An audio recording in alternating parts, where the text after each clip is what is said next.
네, 제가 나와 있는 곳은 만남의 광장입니다. 만남의 광장에 나와 있는 이유는요, 이 차 i7을 완전 충전을 하고 경주까지 내려가면서 얼마나 이 차의 충전량이 남게 되는지 한번 알아보기 위해서인데요. 원래 이 차의 주행 가능 거리는 435km라고 합니다. 그런데 저희가 한 300km 정도 떨어진 곳에 도착해 보면 생각보다 배터리가 많이 남아 있을 수도 있다고 하는데요. 일단 가면서 쭉쭉 밟아보기도 하고 고속으로도 달려보기도 하고, 그리고 에어컨도 빵빵하게 틀면서 여유롭게 주행을 한번 해보도록 하겠습니다. 그리고 뒷좌석도 한번 앉아서 뒷좌석에서 럭셔리하게 영화도 한번 즐겨보기도 하고요. 그러면서 시승기도 간단하게 해봐야 되겠죠. 함께 떠나보시죠.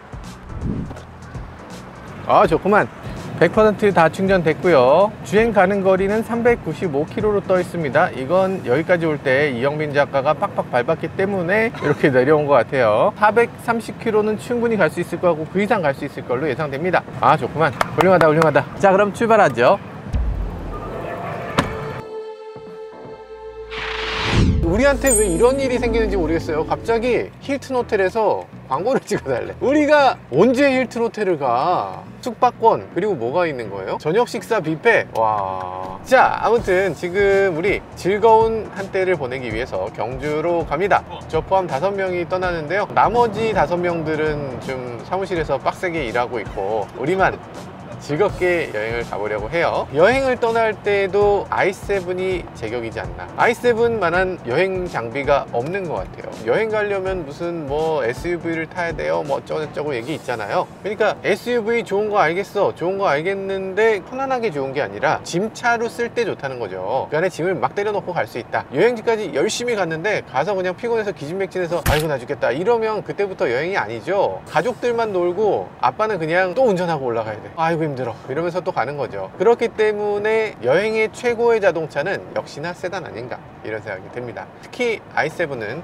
이 뇌좌석에 앉은 사람들 다 행복한 좌석이잖아요. 뒤에 보세요, 벌써 행복한 표정. 자, 어쨌든 목적지를 세팅해 볼까요? 경주 힐튼 호텔.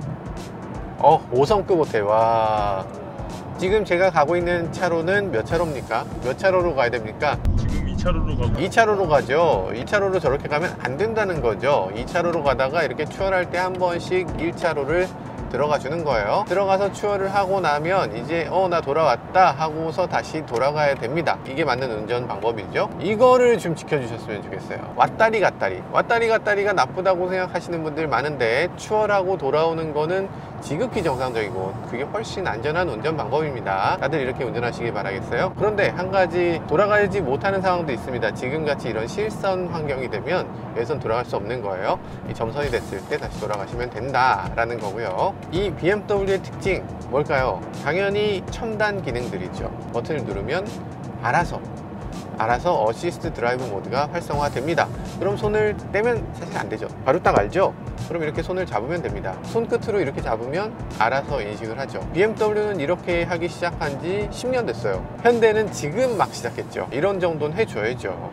훌륭하지 않습니까? 이렇게 되니까 운전의 피로도가 극단적으로 낮아질 수 있는 거죠. 저는 사실 장거리 운전을 그렇게 잘하는 편이 아니에요. 장거리 운전을 잘 못하는 사람인데, 장거리를 가려고 하면 금방 지쳐서 중간에 휴게소에서 계속 자야 되고 너무 힘든데, 그런데 어댑티브 크루즈가 나오고 이 BMW 정도의 이런 안심되는 이런 크루즈 컨트롤이 된다고 하면 부산이고 땅끝마을이고 할 거 없이 문제없이 갈 수 있을 것 같습니다. 편안하잖아요. 그전까지 운전은 운전이 아니다, 그전까지 했었던 것과는 사뭇 다른 그런 경험을 하게 해주는 게 바로 BMW i7인 것 같습니다. 디자인도 사실 이 차의 디자인은 공력에 굉장히 불리한 디자인이죠. 그래서 많은 분들이 이 차가 멀리까지 갈 수 있다는 걸 잘 모르시는 것 같아요. 이 차 주행 가능 거리, 공인 인증 거리도 430km, 굉장히 긴 거죠. 사실 430km면은 EV6 정도예요. EV6 중에서 듀얼 모터 아니고 싱글 모터가 그 정도입니다. 그러니까 굉장히 멀리 가는 거죠. 물론 이렇게 멀리 가는 건 거대한 배터리를 달았기 때문이기도 한데, 그러니까 프리미엄 자동차로 가게 되면 예전에는 너 엔진 몇 마력이야, 너 배기량 몇이야, 너 얼마나 낭비하면서 차를 운전하는 거야, 이런 얘기를 했었던 것 같은데, 이 전기차 시대가 되면서부터는 너 배터리 몇 킬로와트야, 너 배터리 얼마나 되는데, 너 에너지를 얼마나 가지고 있는데 얘기하는 거죠. 모드 같은 경우는 이런 식으로 있습니다. 지금 퍼스널 모드, 이 사운드 그냥 그렇잖아요. 스포츠 모드 활성화시키면 스포츠 사운드가 이렇게 납니다. 익스프레시브 하면 내 자신을 표현한다는 거죠.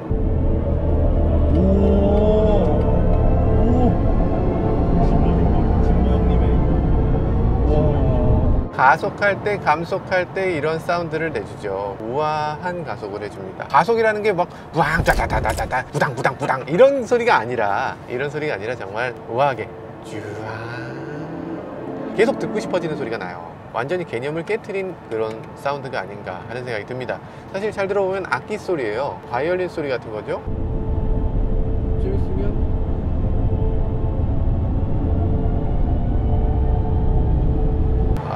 이런 식으로 마치 내가 오케스트라의 화음을 끌어내는 그런 지휘자가 된 것 같은 느낌이 듭니다. 여기서 더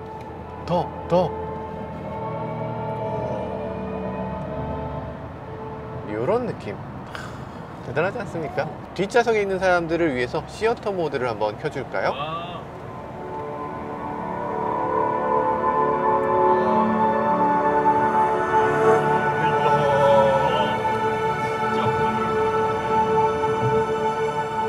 같이 가는 입장에서 왠지 뿌듯한 느낌. 주변에서 우와 우와 하는 게 계속 있잖아요. 주변 사람들이 우와 우와 하니까 내가 이렇게 뭐라도 된 것 같이 이런 느낌으로. 이게 카메라에 진짜 반도 안 담기네요. 그 느낌이 선쉐이드라든지 이런 것들을 동시에 탁 닫으면서 뒷좌석에 앉은 사람들을 더욱더 아늑한 자리로 이렇게 만들어내고 있어요. 아무튼 뒤쪽에 있는 사람하고 약간 차단됩니다. 그래서 뒤쪽에서 무슨 얘기를 하는지 여기서 잘 모르게 되고 약간 프라이버시를 더 강조하는 느낌도 들고 두 공간이 분리되는 느낌. 사실 그런데 이 차는 기능이 정말 많지만 어렵습니다. i7은 정말 어려워요. 이게 기능이 너무 많다 보니까 이걸 잘 풀어내는 게 만만치가 않아. 이 차를 정말 100% 즐길 때 되면은 아마 차를 팔아야 될지도 몰라. 여러 가지 기능들을 사용을 할 수가 없습니다. 너무 많아서. 그래서 그런 기능들을 한 번에 누군가는 연출해 줄 필요가 있어요. 이런 것들을 내가 한 번에 다 바꾸겠다. 난 이 차에 타면 릴렉스를 하겠다. 버튼 하나로 끝날 수 있게 하는 그런 기능, 그런 게 필요한데 그걸 마이 모드라는 모드로 집어넣어 놨습니다. 나는 좀 딱딱하게 바꿔보고 싶어요. 그런 것들 안 됩니까? 됩니다. 모드에서 스포츠 모드로 바꿔서 스포츠 모드를 하게 되면 주행 다이나믹이라든지 뭐 스티어링이라든지 댐핑이라든지 우리가 컴포트한 댐핑을 사용할 건가요? 딱딱한, 이렇게 컴포트와 딱딱함의 차이가 살짝 느껴지시죠? 인테리어 멋지지 않습니까? 이 컬러와 이게 멋있죠. 멋이란 것이 폭발한다 이런 느낌이죠. 요거 계속 이렇게 숨 쉬듯이 이렇게 또 해줘야죠. 이런 거 있어줘야 됩니다. 자동차라는 게 이 럭셔리로 가면 뭔가 럭셔리한 뭔가는 해줘야 돼요. 그 화려함 없으면은 누가 이걸 프리미엄이라고 누가 얘기해 주겠어요? 뭐라도 있어야지. 나머지는 다 싸더라도 회심의 한방, 이거 한 방은 내가 한다 라는 게 뭐라도 있어야 돼요. i7 같으면은 그런 결정타가 너무 많죠. 너무 많은데 i7 정도의 차가 아니라 적어도 7, 8천만 원 정도 된다 라고 하면 이런 정도의 회심의 일격은 꼭 하나씩은 해줘야 돼요. 디테일이 쩔죠. 네. 헤드램프 켜면 헤드램프 나오고요, 깜빡이 켜면 깜빡이 나오고요, 여기 휠의 디자인도 제 옵션하고 똑같이 맞췄고 차체 색깔도 그대로 맞췄어요. 저는 M팩이니까 M팩에 M 배지도 붙어 있죠. 이런 것들이 바로 프리미엄과 그렇지 않은 차를 가르는 그런 가장 중요한 지점 중에 하나라고 생각됩니다. 브레이크 들어오는 것도 보세요. 얼마나 디테일인지. 내 차가 언제 브레이크를 밟는지 사실 좀 궁금할 때 있죠. 어댑티브 크루즈라는 게 감속될 때 알아서 제동을 하고는 있는지, 제동등을 켜고는 있는지 궁금할 때가 있는데 정확하게 딱 보여줍니다. 이런 것들이 디테일하게 들어있어요. 굉장히 멋지지 않습니까? 지금 보시면 아시겠지만 이 차는 어댑티브 브레이킹 시스템을 갖고 있어요. 어댑티브 브레이크라는 건 뭐냐면 내가 크루즈 컨트롤을 하고 있지 않아도, 내가 크루즈 컨트롤을 끈 상태에서 주행하다가도 가속 페달에서 발을 떼면 어댑티브 브레이크가 작동됩니다. 앞에 차가 없으면 쭉 가는 거고요, 앞에 차가 있으면 회생제동을 그만큼 작동시키는 거예요. 내가 크루즈 컨트롤을 켜지 않았어도 항상 크루즈 컨트롤이 작동되는 것 같은 그런 느낌을 느끼게 합니다. 그래서 브레이크를 밟을 일이 거의 없어요. 앞차가 감속하면 따라서 감속하고, 앞차가 가속하고 있거나 앞차가 없으면 그 상태 그대로 쭉 흘러갑니다. 에너지를 극대화시키는 거죠. 굉장히 편리합니다. 앞차가 있는 걸 레이더로 인식하고 그에 맞춰서 감속을 시켜주는 거죠. 굉장히 편리하게 사용할 수 있는 부분이 있습니다. 실제로 회생제동 양도 충분하게 굉장히 크게 나올 수 있는 것도 장점이죠.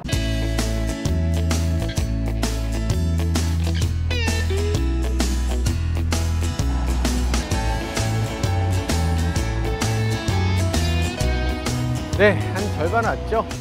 여기까지 왔으니까 이제 뒷좌석으로 넘어가도록 하죠. 뭐 이 기사가 열어주면 좋겠지만 어떻게 하는지 몰라 제가. 자, 그러면 어우, 탈 때부터 그냥 느낌이 달라. 어우, 그냥 시원시원하네. 그냥 이 기사 출발하지. 오, 아, 후륜 조향이 뒤에서 느끼니까 진짜 희한하구나. 와, 핸들을 많이 꺾었을 때 그때 느낌이 진짜 이상해요. 4.5도 꺾인다고 하는데 근데 뒤에서 이렇게 봤을 때 4.5도도 상당히 옆으로 움직이는 느낌이 듭니다. 그러니까 마치 드리프트 할 때 그때 뒤쪽이 밀리는 거 있잖아요. 그 느낌이 들기 때문에 아마도 운전을 좀 해보신 분들, 좀 드리프트를 좀 하시는 분들이라면 뒷좌석에 앉았을 때 뭔가 쫄린다 이렇게 느끼실 수 있을 것 같아요. 왜 나 마사지 해주고 있지? 누가 마사지를 켰죠? 희한하네. 자, 위에서 아래쪽으로 마사지를 해주고 있어요. 쓱쓱쓱 해주고 있습니다. 그리고요, 마사지 종류도 선택할 수가 있어요. 이 리모컨 같은 게 가운데 이렇게 센터에 있는 차들 있잖아요. 근데 이 차는 여기서 누르면 되잖아, 그걸 뭐하러 그렇게 해? 라는 느낌으로 양쪽에다 하나씩 리모컨을 만들어 줬어요. 지금 IDA 세대에서 불편하다고 말씀하시는 분들이 많이 계신데 그 중에서 가장 불편하다고 하는 게 이 좌석 냉난방 시스템이에요. 그러니까 열선 시트라든지 통풍 시트를 내가 들어가서 버튼을 누를 때 너무 불편하다. 그거 왜 그렇게 불편하게 만들었냐? 매번 그 안에 들어가서 메뉴 들어가서 그렇게 하라는 게 말이 되냐? 이렇게 얘기하시는데 근데 배경이 있어요. 왜 그렇게 하기로 했냐면 이걸 다 자동으로 하게 만든 거죠. 그러니까 이 통풍 시트를 미리 세팅해 놓으면 이 좌석에 사람이 앉지 않으면 거기에 통풍 시트를 작동시키지 않고요. 그리고 만약에 날씨가 추워지면 통풍 시트 작동 안 됩니다. 날씨가 더울 때 알아서 저절로 온된다는 거죠. 모든 걸 오토매틱으로 하기 때문에 네가 공조장치 직접 들어가서 메뉴를 선택할 이유가 없어 라는 게 기본 설계 취지예요. 아, 냉방 시트 등받이 쪽을 더 시원하게 할 거냐, 엉덩이 쪽을 더 시원하게 할 거냐, 이런 것들도 선택할 수가 있게 돼 있어요. 재밌죠? 자, 여기 보면 버튼이 너무 많지 않나 하는 생각이 들어요. 그런데 이런 것들이 그나마 가장 쉽게 돼 있습니다. 기능 개수를 따져보면 개수에 비해서는 그나마 굉장히 쉬운 편이에요. 예를 들면 이런 거, 모두 닫기, 이런 것들 필요하죠. 왜냐면 선블라인드 따로, 이쪽에 따로, 이쪽에 선스크린 따로, 이렇게 모든 것들이 따로 있는 차들 보면 너무 불편해요. 요거 한번, 요거 한번, 요거 한번, 아, 너무 불편해요. 대부분의 승객들이 스크린을 닫을 거면 닫았지 뭐 요것만 닫을 이유가 있나요? 어쨌든 나는 프라이버시가 필요하다 그러면 모든 창이 다 프라이버시, 굳이 하나만 열 필요가 없기 때문에 여기에 모두 열기 버튼, 모두 닫기 버튼이 반드시 필요합니다. 이런 것들 굉장히 잘 만들어져 있고요. 그리고 시트 같은 경우 저쪽이 사장님 자리잖아요. 그래서 저는 지금 사장님 자리는 아닙니다. 자, 사장님 자리 아니어도 이 정도는 기울어지는데 지금 보면 이 시트 기울어짐이 뒤쪽으로 기울어지는 게 아니거든요. 이 바닥을 앞으로 밀어서 기울이는 건데 이거 조금 더 밀지. 아, 이거 왜 여기 공간이 이렇게 남는데 굳이 이렇게 만들었을까 하는 생각이 들어요. 물론 안전을 위해서 이랬다고 말하겠죠. 시트가 이렇게 누워있으면 사고 났을 때 밑으로 들어가요. 그래서 위험합니다. 그러니까 이 정도밖에 안 기울여 준 거예요. 이렇게 얘기하실 텐데 그래도 조금은 더 기울여 줬어야 되지 않나, 그런 아쉬움이 드네요. 시어터 스크린을 한번 해볼까요? 진짜 맨날 달고 다니면서 한 번도 경험해보지 못했던 시어터 스크린 한번 해볼까요? 시어터 스크린을 켰어요.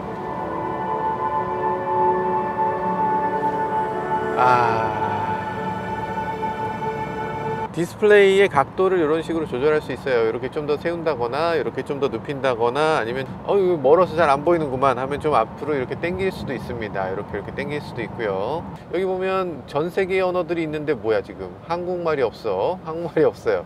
이거 한국말이 없는 거 좀 섭섭하지 않습니까? 네, 섭섭한데 이건 파이어팁이니까 뭐 좀 이해를 해줘야 되나요? 무슨 극장에 온 것 같은 기분이 확 들어요. 주가가 이래서 떨어지는군요. CGV 주가가 떨어진다고 갑자기? 이것이 금융치료구나. 아유, 요즘 심적으로 좀 이렇게 불편했던 것들이 그냥 싹 내려가는 것 같습니다. 아유, 참 편안하네 그냥. 사실 이거 여행 경험이 그냥 조용하다, 그냥 편하다, 이걸로 끝나는 게 아니겠죠. i7을 타는 분들의 상당수는 아마도 뭔가 큰 결정을 내리는 사람들일 거예요. 그래서 그런 큰 결정을 내리는 사람들이 이 차를 탔을 때 자신감이 더 생긴다면, 뭔가 조금 더 용기가 난다면, 그러면 굉장히 비싼 자동차를 타는 게 어느 정도 의미가 있지 않나. 고급 자동차, 프리미엄 자동차가 무의미한 것은 아니다, 뭐 그런 생각이 듭니다. 이번 휴게소는 평사입니다. 내리실 문은 왼쪽입니다. 이쪽 시트도 그렇지만 이쪽 시트는 조금 더 고급 시트죠. 일단 헤드레스트 굉장히 푹신하고요. 여기서 이렇게 누르면 라운지 위치를 설정해 줍니다. 라운지 위치라는 건 이렇게 앞좌석을 앞으로 밀고요, 뒷좌석을 그에 맞춰서 사실 이 정도면은 굉장히 여유로운 별도의 발받침대가 올라오는 경우가 있잖아요. 근데 이건 발받침대가 올라오는 게 아니고 시트 자체가 거의 평평하게 이렇게 만들어진다는 점에서 굉장히 멋지지 않습니까? 여유로워. 그런데 조금 아쉬운 점은 등받이의 각도가 그렇게까지 많이 기울어지진 않는다. 이거보다 조금 더 기울어지면 좋겠다는 생각이 들어요. 그럼에도 이 이상의 뒷좌석이 있을까? 이 이상 고급의 자동차가 있을까 싶은 생각이 드네요. 남은 거리는 한 50km쯤 되는데요. 여기서 이렇게 가나? 그래도 운전해야죠. 제가 운전하도록 하겠습니다. 자, 리셋. 이제 출발해야 되겠죠? 출발할 때 보시면 이런 식으로 나와요. 어시스턴트 뷰 같은 거를 보면 뭐 이런 것들도 있습니다. 만약에 뒤에 사물이 있으면 알아서 정지를 해요. 근데 이건 항상 정지하는 건 아니니까 조심하셔야 됩니다. 그리고 이런 것들 보면 주차복이 3D로도 이렇게 볼 수 있어요. 3D로 볼 때 어떻게 되느냐, 깜빡이 켜면 깜빡이 켠 거 나옵니다. 비상등 켜면 당연히 비상등 나오고, 그리고 돌려서 보면 이쪽을 보면 뒤쪽에 내가 브레이크를 밟은 것도 그대로 나오죠. 이런 정도는 돼야죠. 사실 이런 정도 돼야 되는 거 아닌가. 그리고 높이도 이 운전자 눈높이에 맞춰서 하늘까지 보이잖아요. 이 정도 돼야죠. 요즘 제네시스는 이런 것들이 너무 위에서 아래로 내려다보고 있어서 그런 식으로 되면은 3D 뷰의 의미가 없어집니다. BMW는 이 3D 뷰를 굉장히 잘하고 있는 메이커라고 할 수 있죠. 많은 분들이 또 걱정하시는 것 중에 하나가 이런 겁니다. 어떤 거냐면 이런 식으로 주차를 한 다음에 문을 열 때 여기 사물이 있으면 어떡하느냐? 있어도 괜찮습니다. 절대로 치질 않아요. 문짝에 센서가 있고 하단에도 센서가 있어서 여지껏 수십 번을 문을 열고 닫고 해봤는데 한 번도 치는 경우가 없어요. 정말 다양한 환경에서 하는데, 지금 후측방 경보가 딱 뜨고 있죠. 후측방 경보가 뒤에서 떴기 때문에, 뒤에 오른쪽에 차가 오고 있기 때문에 뒤 오른쪽 스피커에서 소리가 났습니다. 그리고 이쪽에 내가 보고 있는 이 모니터의 오른쪽 아래에 이렇게 빨간색으로 깜빡깜빡 하는 거 보여줬죠. 이런 것들도 아주 세심하게 잘 배려된 내용이에요. 레이아웃도 이렇게 바꿀 수 있어요. 지금 이런 그림을 보다가 이거 똑같이 그래픽 디스플레이인데, 속도계 같은 경우에도 그렇고 이 계기판의 디스플레이 굉장히 신경을 많이 썼죠. 이 가장자리는 어차피 안 보이는 부분이잖아요. 안 보이는 부분에는 정보를 아무것도 안 넣었습니다. 그냥 멋있는 부분만 넣었어요. 이런 식으로 디자인해야 되지 않나. 뭐 다른 레이아웃도 마찬가지입니다. 어지간한 것들은 다 이 가장자리, 볼 필요 없는 것들만 넣어놨어요. 이 정도 노력은 해줘야죠. 아니, 계기판인데 계기판을 안 보이게 만들면 어떡해. 옛날 같으면 상상도 못할 것 같은데 요즘 들어서 자동차들 보면 좀 가려질 수도 있지, 이런 식으로 생각하는 것 같아요. 전 잘 이해가 안 됩니다. 그게 제일 잘 보이는 부분인데 그걸 대충 하면 어떡해. 잘해야지. 디스플레이 그냥 붙여주면 되잖아요. 그게 아니죠. 진짜 첨단 느낌이 나야죠. 이게 지금 디스플레이가 굉장히 크고 멋있는 디스플레이가 장착됐는데 아래쪽에 앰비언트 라이트를 넣고 공중에 떠 있는 것 같은 그런 형상을 만들어낸 거, 굉장히 미래적으로 잘 만들어냈죠. 지금 지나가는 곳은 경주입니다. 경주 들어왔습니다. 제가 그동안 말씀드리지 못한 게 있는데, 제가 또 신라시대 김, 알자, 지자 쓰시는 왕의 후손이고요. 제가 경주 김씨이기 때문에 이 경주 오니까 왠지 고향에 온 것 같은 느낌이 들고 오랜만에 왔구만, 이런 느낌이 또 들기도 하네요. 경주 김씨 모르세요? 아니 이거 너 몇 대 손이야? 무슨 파야 무슨 파? 무슨 파인지 모른다고? 아니 요즘 젊은 것들은 오늘 이렇게 오게 된 결정적인 이유는 BMW 덕분이죠. BMW가 힐튼하고 협업을 했다고 해요. 그래서 힐튼 호텔에서 묵으면 BMW i7을 시승할 수 있다고 합니다. i7을 시승하면서 주변의 여러 가지 유적지들을 다녀볼 수 있다고 하는데요. 저희는 i7을 갖고 왔으니까 뭔가 느낌이 어떤 거냐면 뷔페집 가는데 도시락 싸간 느낌이 살짝 들어요. 이렇게 하는 거 아닌데 원래. 아무튼 뭐 좋습니다. 여기까지 오는 동안에도 피곤할 수 있는데 i7을 타고 오니까 아주 호화롭게 왔거든요. 지금 배터리는 얼마나 남았느냐? 23% 남았습니다. 사실 이 남아있는 퍼센트는 정확한 게 아니에요. 아이폰 같은 것도 그렇잖아요. 배터리 0% 된 다음에 그거 안 켜집니까? 누르면은 나 배터리 없어요 하고 켜지잖아. 0이 0이 아니죠. 리튬이온 배터리라는 건 0이 될 때까지 전부 쓸 수는 없어요. 전부 쓰면 배터리가 죽어버립니다. 그러다 보니까 이 퍼센트 정확하진 않은데요. 그래도 참고 자료는 될 수 있겠죠. 그게 지금 23% 남아있는 상태고요. 우리가 지금 주행한 걸 한번 살펴볼까요? 주행한 걸 살펴보면 354km 354km를 주행했어요. 남은 주행거리 116km, 그러면 470.3km. 를 주행할 수 있다고 지금 나와 있는 숫자만으로는 그래요. 이 차의 공인 주행 거리는 430km. 저희가 중간에 휴게소에서 에어컨을 항상 풀로 그냥 틀어놓고 문을 그냥 활짝 열어놓고 이렇게 즐겼기 때문에 그런 것들까지 포함했을 때 이 차를 아예 처음부터 끝까지 그냥 쭉 달렸다라고 하면 500km는 우습게 넘어갈 수 있을 것 같습니다. 이렇게 된다면 공인인증 주행거리라고 하는 거 약간 바뀔 필요가 있지 않나 하는 생각이 들어요.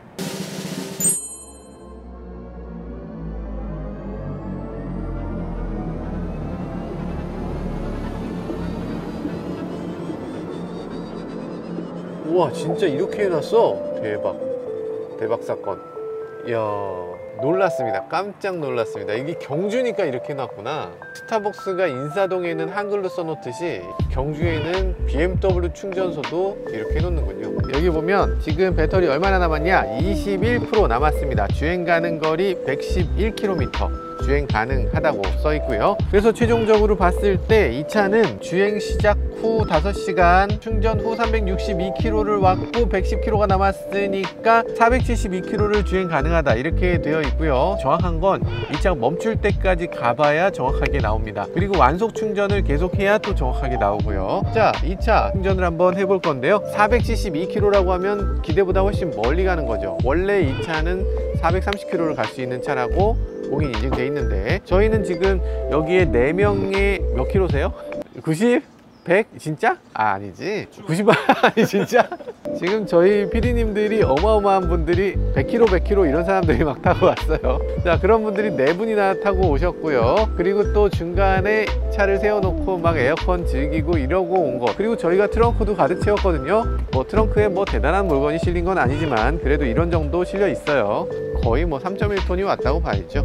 그렇지만 이 차는 배터리가 100kW가 넘는 배터리가 들어있습니다. 어마어마하게 큰 배터리가 들어있고요. 그래서 넉넉하게 볼 수 있었죠. 우리가 충전할 수 있는 방법은 여기 한글로 써 있어. BMW i 전기차 충전소 딱 써 있는데요. 왠지 이런 게 있으니까 좀 자부심 같은 게 좀 생기네. 자, 그래서 충전을 한번 해볼 건데요. 아, 그리고 요즘 BMW를 사면요 이런 걸 줍니다. 충전 카드예요. BMW 차징이라고 써 있는 충전 카드. 이렇게도 있고 이렇게도 있어요. 열쇠고리로 이렇게 대롱대롱 매달고 다니다가 그냥 충전해 주면 됩니다. 멋진데 더 멋진 건 뭔지 아세요? 이게 공짜입니다. 이 차 충전 아무리 많이 해도 공짜예요. 지금 이거 부산이든 뭐 어디 땅끝마을이든 그냥 가서 대면 무료. 너무 좋지 않습니까? 그래서 그냥 충전하면 됩니다. 급속 충전이나 완속 충전이나 얼마나 비싸든 상관이 없어요. 그냥 충전하면 무료. 비싸면 왠지 더 뿌듯해. 비싼데 어휴, 야, 충전 요금이 400원이야 와, 진짜 미쳤습니까? 하하하하 하면서 딱 되면 돼요. 뭐 그런 식으로 충전하면 되고요. 여기 지금 급속 충전기, 완속 충전기 있는데 제가 항상 드리는 말씀이 호텔이나 집이나 이런 곳은 완속 충전기가 훨씬 유용합니다. 그런데 급속 충전기도 지금 급하게 내가 충전하고 바로 나가야 되는 경우에 꼭 써야 되니까 이렇게 급속 충전기도 마련이 되어 있는 걸 볼 수 있네요. 사실 저희는 완속 충전이 더 좋으니까 자동차를 위해서도, 그리고 자동차의 이 BMS가 이 배터리 상태가 각각 어떤지 셀에 대한 정보를 얻기 위해서도 한번 다 방전하고 완충하고를 완속 충전으로 몇 번 해줄 필요가 있어요. 자, 그래서 완속 충전 한번 해보도록 하죠. 충전할 때 테슬라와 달리 여기에 별도의 어댑터를 꽂지 않습니다. 별도의 어댑터를 꽂지 않고 그냥 충전할 수 있다는 게 장점.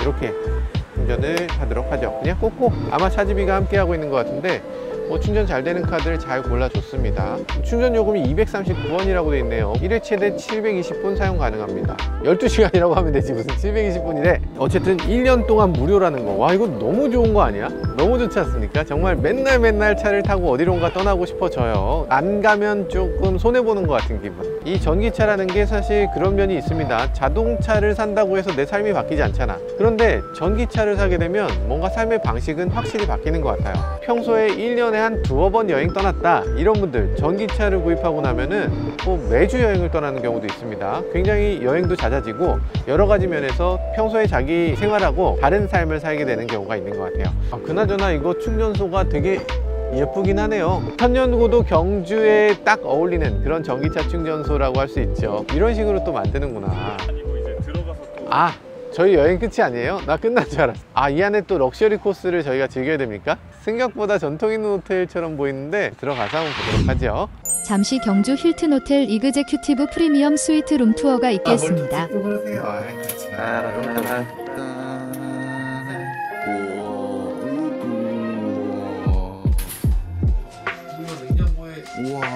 술까지. 이런 시바스리 가리. 이런 시바스리가 여기 보면 네슬렉 캡슐이 있습니다.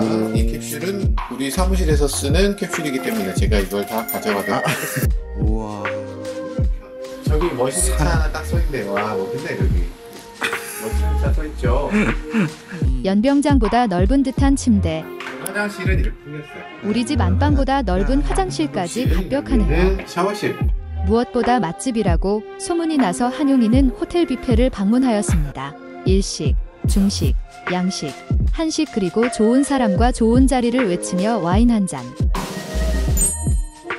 지금 1박 2일 이렇게 장거리 시승도 해봤고요. 그 전에 3개월 동안 이 차 열심히 시승했죠. 수많은 자동차들을 시승해봤지만 자동차를 바라보는 입장, 자동차를 바라보는 느낌은 사실상 크게 변하지 않는 것 같아요. 럭셔리 자동차의 목표라는 건 몇 가지가 있죠. 정숙해야 되죠. 승차감 좋아야 되죠. 편안하게 먼 거리를 갈 수 있어야 되죠. 물론 거기에 최첨단 자동차의 이미지도 있어야 되고요. 그리고 압도적인 카리스마도 있어야 되고요. 아우, 최고의 자동차라는 건 정말 도달하기 힘든 목표인 것 같습니다. 그런데 i7을 시승하면서 느낀 점은 그동안 나온 모든 자동차 중에, 정말 현존하는 모든 자동차 중에 단언컨대 최고의 자동차라는 생각을 해보게 됐습니다. 지금까지 저는 모카 김한용이었습니다. 감사합니다.